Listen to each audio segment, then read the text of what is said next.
Alright everyone, we're back here with another X and Y battle, and this one against Heresaldo from my stream, from which I still have lots of battles to upload, so I'm gonna crank through those and then we'll probably stream again after that is all sorted. But shout out quickly to Leo, 6foot Hacks, for recording this for me, very useful, and it looks really crisp and very nice, very good quality he's got going on, and I think I'm using the same team as I was in the last video. I can't quite remember because I switched teams around a bit in the stream. I think I was still going with this team for the first few battles, so this might be one of the last ones with it. But I'm going to lead off with Azumarril Banded, as he has Weavile in the front position. Definitely not afraid of that thing because of Azumarril's new typing. It's actually able to resist both of its stabs, and I also can retaliate with a super effective one of my own in the form of Play Rough. That's what I go for. It's exactly what I do. In comes Excadrill, takes it okay, but is definitely able to take another one.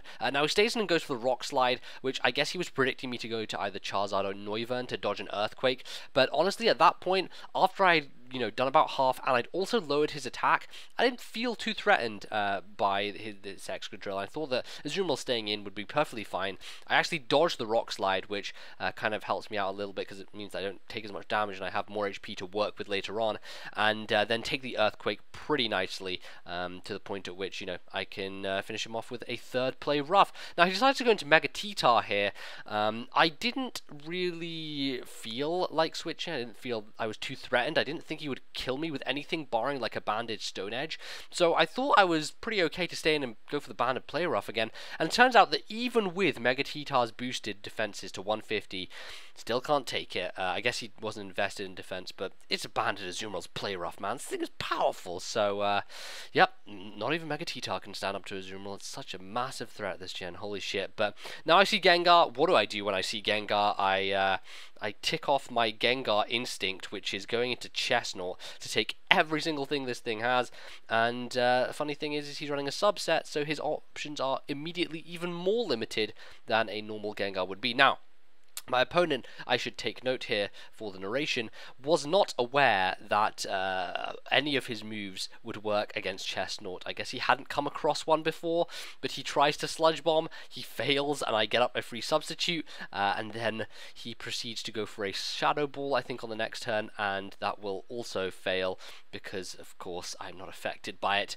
So you are seeing here, in the natural environment, the trainer is learning about Chestnut for the very first time, and is definitely not too pleased with the situation, because as you can see, Gengar not able to do a gosh darn thing to it, and now he will be forced to switch out. So I'm basically getting a free Chestnut sub, and free Chestnut staying in here. The funny thing is, I can't really touch his Gengar that much, because all I have is Hammer Arm, Seed Bomb, and Earthquake, which I need to change, badly need to change that, so I have a fucking Rock move, so I can hit Flyers and things like Gengar, when they're not Mega anyway. If it's Mega Gengar, it's fine, because I have Earthquake, but it's pretty annoying. So he disables my Seed Bomb, I think, there, I can't quite recall, but he goes into Talonflame.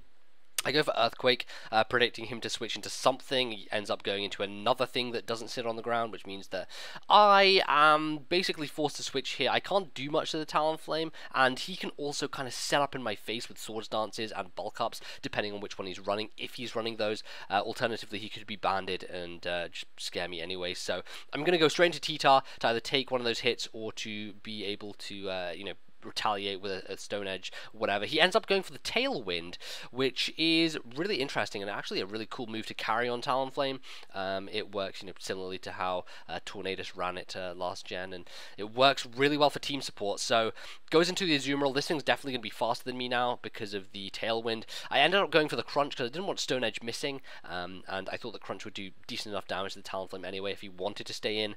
But a little bit short-sighted of me. Definitely should have gone for a different play there, and doesn't work out too well. But he ends up going, as I switch into Skarmory, for the move which is making me cry a lot, because I've encountered this thing a few times and it's been so horrible to face because it's so goddamn powerful.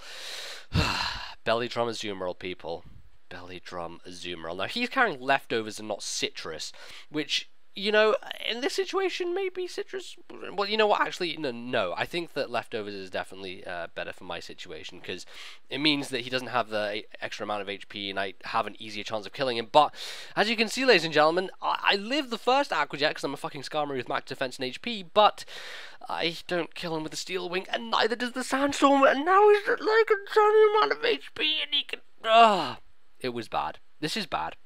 Good thing is that the Tailwind peters out, which means that I can go into my own Azumarril, and either I'll have enough speed to where I can be faster than him, or I'll win a speed tie and kill him with an Aqua Jet. I do still, of course, have Chestnut, who may be able to live one, but I don't actually know because I don't have any defensive investment. But thankfully, it doesn't come down to that because my Azumarril manages to win out, get off the Aqua Jet, and take him down. I need a better thing to deal with Belladrum Azumarril, man, because that thing is so horrible, it's so dangerous. But he goes into Gengar, definitely thinks that I'm going to switch here, because he pulls a really, really risky double into the Talonflame, thinking that I would be afraid of the Sludge Bomb and that I wanted to keep Azumarril.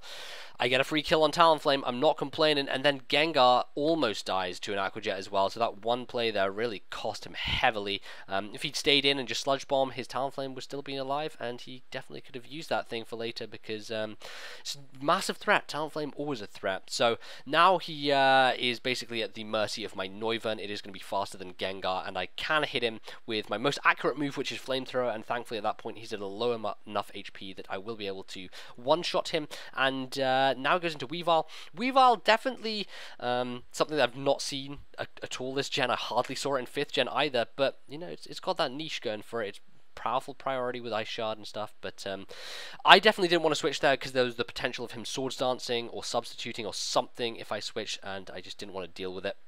Going to Charizard, who can Mega Revolve, as they say, into Mega Charizard X, who I'm hoping can live a hit from this thing after going Mega, and I can take an Ice Shard, which I thought was really weird, and I'm not quite sure why he did that. Night Slash generally would have been a better idea, I feel, but I guess he just didn't think I would Mega Evolve. I honestly don't know. I don't understand. But I am able to finish off the Weavile with the Mega Charizard X, close the game out, and that will be that. So thank you for watching, everyone. I hope you guys enjoyed this. Do feel free to leave a like if you did. That is always acceptable and appreciated. And I will see you guys in the next video, whenever that may be. Goodbye.